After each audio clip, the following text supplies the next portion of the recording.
Awesome, team. Okay, we're going to go ahead and get started. Thank you so much for being on the call tonight. Whether you're a part of my team or not, I really appreciate you taking the time to get on the call. Like I said, my sister is in the other room actually filming a video right now. No, not a workout video, but she's presenting on a video right now live in the other room, and she's actually going to step over here if and when she can on her break. Things have just, not gone as planned today in terms of timing, so wasn't really expecting it like that, but that's totally cool. I'm so grateful that she's going to be on the call if she can be on the call. So I understand if you do feel like you need to disconnect and call back in a little bit later to see if she's on the call. As I said earlier, Chalene is going to speak about PiYo, so I'm really excited if she can get on the call. Otherwise, hopefully we can do it another time. So I'm going to go ahead and get into some of the coach training that I'm going to present tonight. First of all, I wanted to just give you a little bit of my background in case you're not familiar, why I got into coaching. Chalene presented this opportunity to me 5 years ago, more than 5 years ago, and she's not a coach. I'm sure you all know she's one of Beachbody's celebrity trainers, but she was the one that knew that this coaching opportunity was going on, and she was the one that told me about it and thought that I should do this. And it was something that had already been going on for a while, and there are already successful coaches out there. And she was like, you love fitness, and, it's doing the things that you already love to do. It's just a no-brainer. Why wouldn't you do this? And to be honest, I was very skeptical. I was so busy at the time. I'm a mom, a wife, and I was working full-time, probably about 60, 70 hours a week, because I actually had a full-time job plus a part-time job, and really kind of another part-time job because I also taught fitness classes every day. So it was almost like I was holding a full-time job and 2 part-time jobs. So I was nuts, crazy, busy, unbalanced. And here she was saying, you should start a business. I was just like, oh, you don't understand. I barely get enough sleep. I fit my workouts in, but I barely have enough time to eat healthy. I'm stressed. I can't even fathom starting a business. Although it sounds great, that sounds wonderful, but no, not realistic for me at all.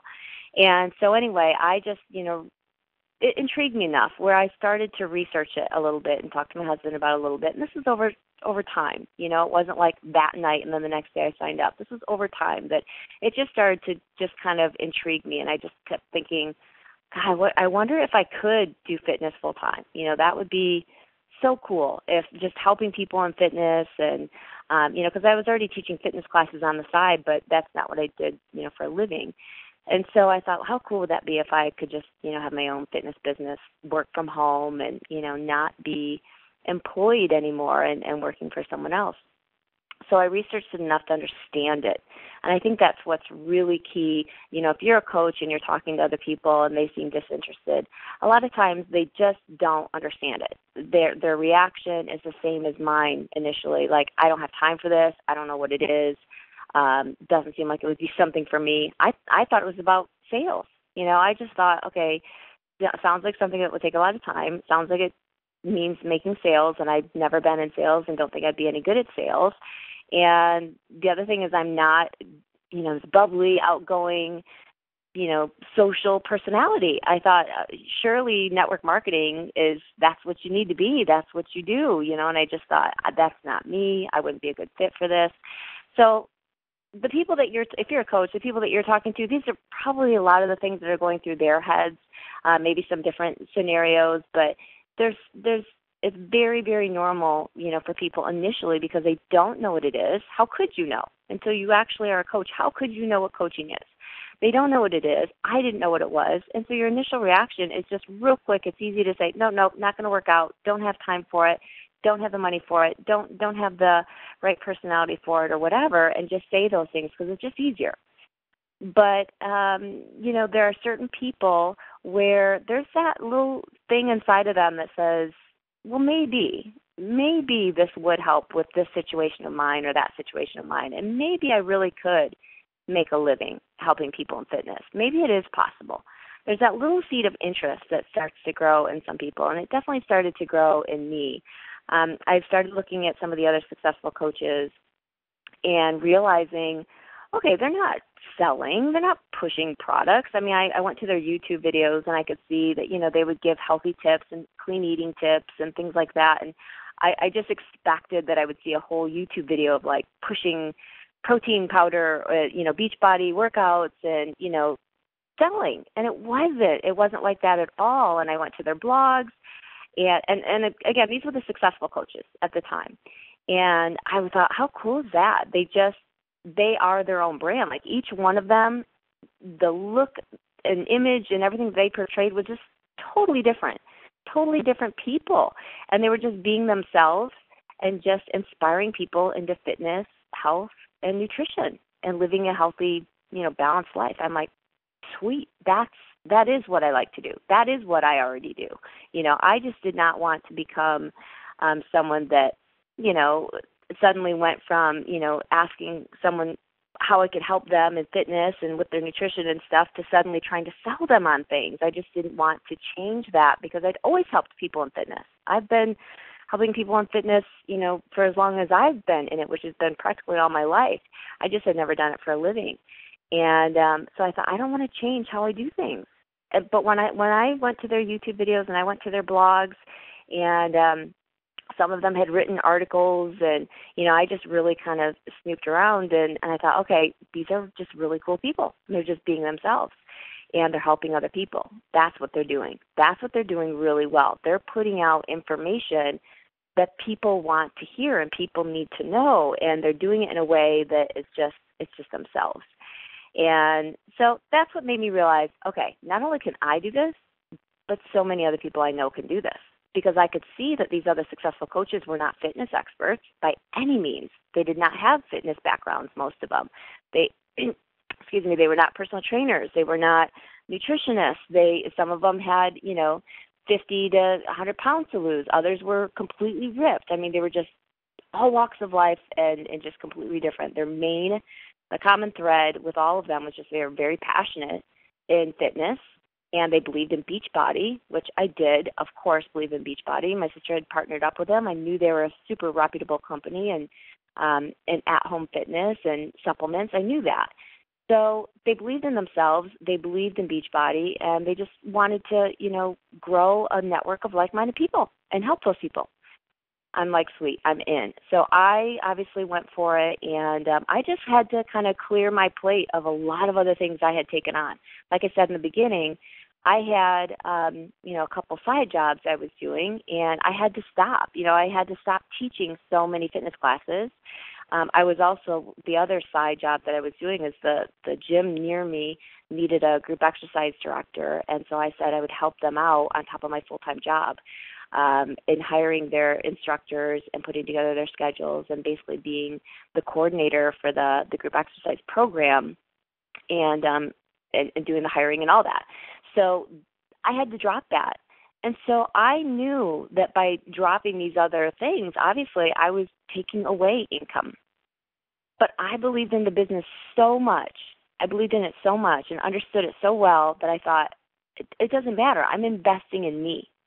I'm investing in me with my business, in my life, in my family's life. This business is about being able to be with my family more, having more balance for myself, being able to live really the life that I want to live, and be able to, be more present as a mom and as a wife.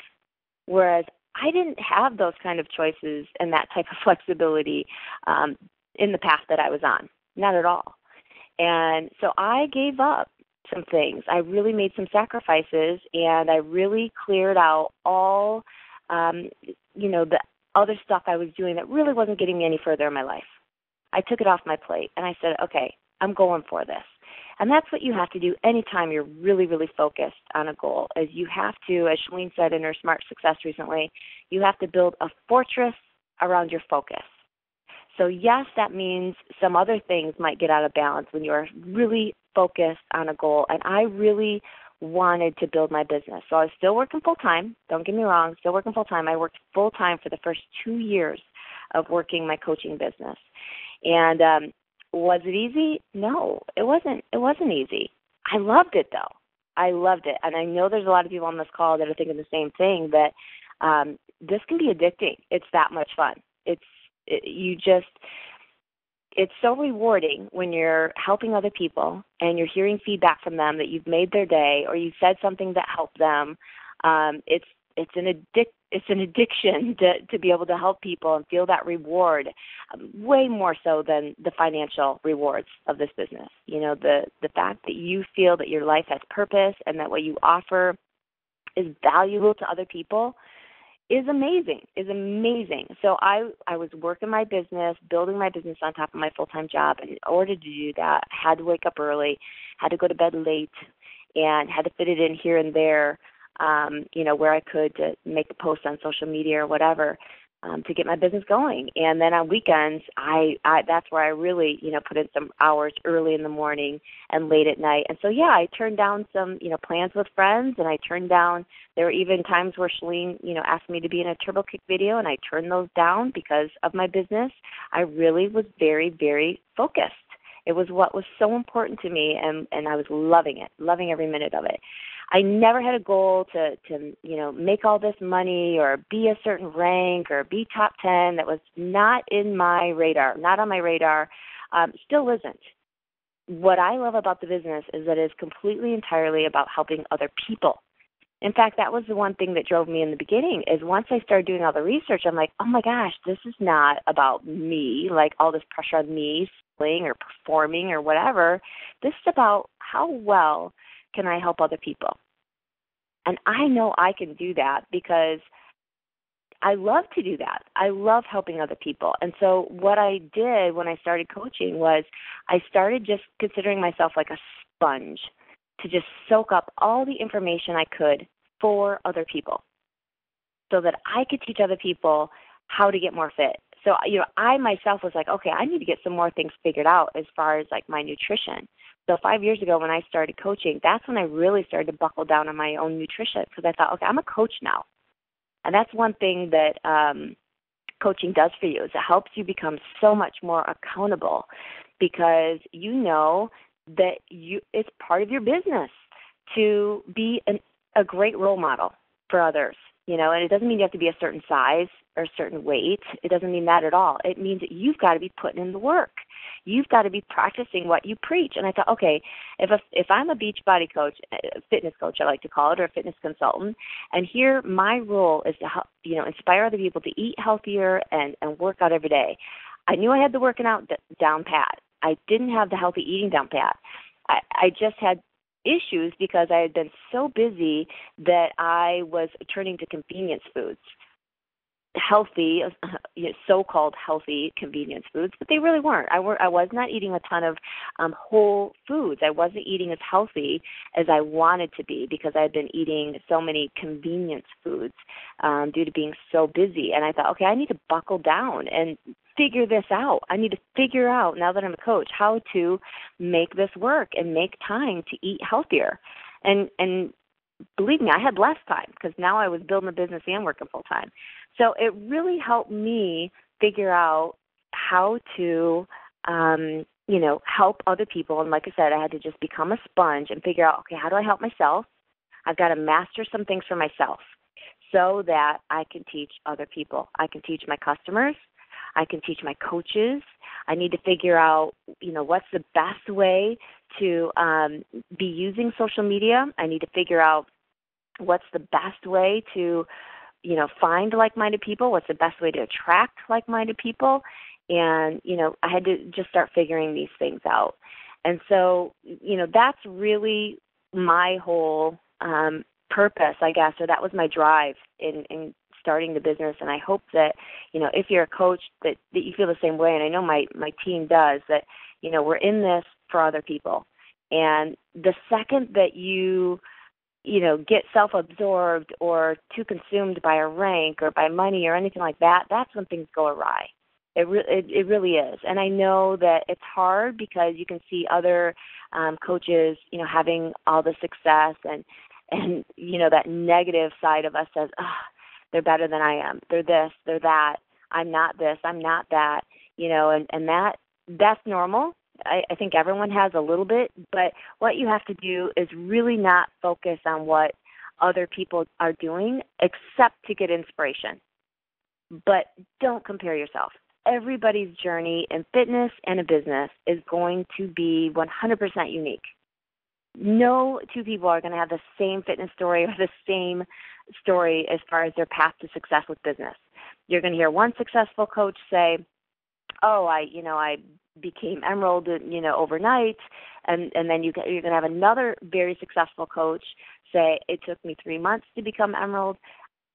Everyone's going to be on a different path, but, all you can do is take a look at your own strengths, your situation, and go forward with the best effort that you can and keep your priorities in alignment. That's the best that you can do. So, hey, guys, I'm going to cut that short because guess who just stepped into the room? My sister, Chalene Johnson. And as you know, Chalene is the creator of Turbo Kick, Turbo Fire, Turbo Jam, PiYo, Chalene Extreme. She's a New York Times best-selling author. I'm trying to think. Oh, Hip Hop Hustle. What else? Chalene, what? Guinness Book of World Record. Tell me, I forget why. Oh, for the most exercise videos. As you guys know, I think the world of Chalene. I think it's amazing that she even agreed to do this call on a day that she's filming. I couldn't believe it. I'm like, are you kidding me? You didn't have to do this.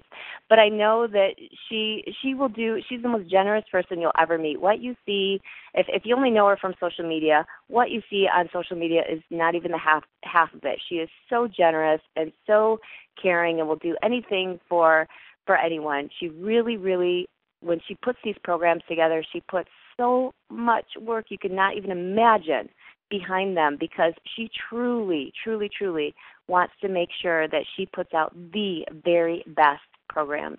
So without further ado, I'm going to introduce to you my sister, Chalene Johnson. Here she is. That was kind of fun. I was like handing her, don't forget to say this, don't forget to say that. Just kidding. Hi, everybody. Thank you so much for being on the call, and I really appreciate everyone who's taking the time out to hear a little bit more about PiYo. I'm filming videos today, and so we just cut a few minutes short. We had a power outage, so we were a little off schedule, but I told everyone, go get some food. I'm going to go jump on Janelle's call because I'm really excited to talk to people about PiYo.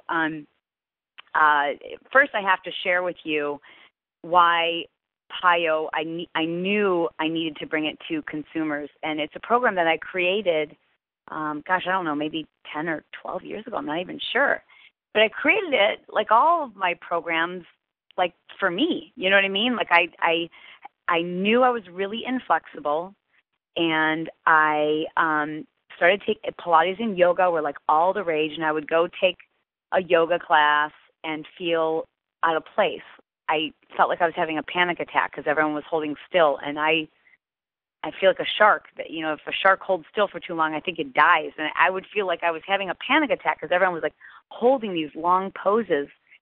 And I didn't feel comfortable. I didn't see the same progress and flexibility that I wanted. And most importantly, when I would take a Pilates class or a yoga class, I still felt like I had to go then do strength training or cardio. So I was like, oh gosh, so I have to add that in. And I just didn't see, this is the honest truth, I just didn't see aesthetically the benefit of being flexible. Like, you don't see a girl walking down the street and go, wow, she looks super flexible. But you see, a person across the room, you're like, they must work out because they've got nice muscle or they're super lean. And so obviously they're doing a lot of cardio and lifting. But you just don't think about the physical benefits of flexibility. So I knew I needed to create a program that would force me to become more flexible, but I wanted to create something that delivered everything else too. I wanted to create something that's like, okay, A, I need to move. B, I don't like elevator music. And C, I need to sweat. I need to get cardio and strength all in one. And my husband and I were at this is a true story, a Cirque du Soleil performance in Las Vegas. And I thought, man, the way these people train their physiques are beautiful, and they were pouring with sweat, and they were moving the whole time and so flexible. And the next day I went to a 24-hour fitness, and ironically there was a girl there who was a cast member of Cirque du Soleil, and a friend introduced me. And I just was, as a voyeur watching the way she was training and thought, that's what I want to do. I don't want to be in Cirque du Soleil. I don't want to put my foot on top of my head. That's never going to happen in this lifetime. But I want to train like that. I want a super strong core. I want to sweat while I'm stretching. I want to be strong. I want to be able to hold my body weight up. I want strong arms and a strong core, and I want to feel like that, you know? And so that's when I started creating PiYo. Now, somewhere along that journey in working with Beachbody and creating consumer products like Turbo Fire and Turbo Jam and Chalene Extreme, there just weren't enough hours in the week to do all my workouts. So I took PiYo off of my own schedule. I was teaching it live, and for about 5 years, about 5 years, I wasn't teaching any PiYo classes, which meant I wasn't doing any flexibility whatsoever, zero. And it was during that time, and those of you who've been following me for a long time know this, I spent about 2 years so injured, I couldn't work out for a period of like 9 months. And then I would just get myself healthy enough, and I would pull a hamstring, and then I would be off for another 3 months. And then I would just get myself healthy, and I would crack a rib. I mean, it was like injury after injury. And then I started dealing with plantar fasciitis. I'm like, what in the heck? Well, I guess I'm just getting old, is what I thought. And I started working with a kinesiologist who's like, you know, your problem is you're so inflexible. You've got to your core isn't strong, and your body is too tight. You've got to get back into flexibility training. And so that's what I did. I said, okay, that's it. I'm going to do this, and I'm going to share it with other people. And I made it my goal to improve my back flexibility, my hamstring flexibility, and get back into PiYo, which sounds so funny, but I had to like get back into my own workout. And I wanted to change PiYo because what we had created wasn't exactly what I wanted it to look like anymore. So I wanted to really develop something that was totally cool, totally dynamic, revolved around the music, made people feel athletic so that dudes could do the workout and they didn't feel like they were like, you know, had to be dancers. I wanted the moves to be athletic and powerful and to have this amazingly strong core and hamstrings and flexibilities. And you know what else? I wanted to wake up and not feel beat up. I was sick of, only thing I could see on TV were programs where you're jumping up and down and landing on your hands and feet as if they're shock absorbers, and realizing, like, I'm not 25 anymore. I'm 45. I want to be able to do things at 45 I couldn't do when I was 20. And so I created a program, again, you know, around my needs because I know they're your needs. I wanted to create a program that, like, the super fit would do it and go, I'm even stronger, I'm more flexible, I have greater strength potential now because of my flexibility. I wanted to create a program that someone who is very overweight and can't jump up and down to get their cardio effect can get stronger, can sculpt their body by using their own body weight. I wanted to create something that looked totally different from anything else that's out there. And I wanted to take the PiYo class that I was testing and teaching every single week at health clubs across the United States and put it on steroids, meaning, you know, I teach an hour-long PiYo class at the health clubs, and for some of you who have taken PiYo classes, you ain't seen nothing yet. The class that you're seeing in the gyms is a smidgen. It's one of the workouts. One. Two, maybe two. But all the other workouts in this program are like are my dream child. It's everything that I want to give you to transform your body without beating you up. It's everything I wanted to give you so that your body would be lean and strong and flexible and you'd burn calories and you would be able to do things you never dreamed possible. I couldn't do it back then. I couldn't do a handstand. Not that you're going to have to do any of those things, but you're going to have this, like, I try to do things now. I'm like, oh my God, I can do this on the first try. How is that possible? It's because of my flexibility and the strength. And only doing PiYo has given me that. And you're going to shock yourself on how good you feel when you sit up out of bed, put your feet on the floor, and walk into the bathroom to brush your teeth. Literally, that's when you're going to feel the difference. Because right now, so many of you're waking up, you're feeling stiff and sore, and you keep thinking that this is age. I know, because I was there. I was like, I guess I'm just getting old. No, I've never felt better. I've never felt more restored. I've never felt more powerful. And I've never, my physique has completely changed. completely changed. And you can look back at Chalene Extreme or Turbo Fire and Turbo Jam, and you can see the changes start to happen in the second set of Turbo Fire videos I did, because that's when about a year prior to that is when I started getting back into PiYo. And it's just kind of changed everything. But the most important thing that I can tell you is I've never felt better. I've never felt better, because there's been times where I've trained a lot harder, and I felt it. I felt beat up. I felt like I was falling apart. I felt like I was, my feet were coming through. My bones are coming through my feet, and I can't wait for you guys to try it. So I hope that you, if you haven't already, you signed up to be at Summit. Is that what we're suggesting people do? And I just want to thank everybody for following me on Facebook and Instagram, and I'm going to keep dropping hints. The only thing I can tell you is that I posted an April Fool's video that PiYo was a high heel workout, and hello, everybody thought it was real. So I had to I was like, could you let people know that was a joke? And people were like, oh, bummer, excited to do a high heel workout. But no, there are no high heels. That was just me and Mindy and Jimmy and a couple of other cast members just screwing around one day, and we filmed some outtakes, bloopers, with me and my high heels. But I promise you there's no high heels. It's a very, very athletic, powerful workout, and I can't wait for you to try it. And here's my little sister. Okay, guys, thank you so much, Chalene. Thank you so much for getting on the call, you guys. I'm going to end it right now. And for my team, you know that the recording will be in our Facebook group tonight. I'm so excited that you only had to listen to me for about 15, 20 minutes before she was able to get on. We will be on our team call next week as usual, and I will see you then. Have a great evening. Thanks for getting on the call.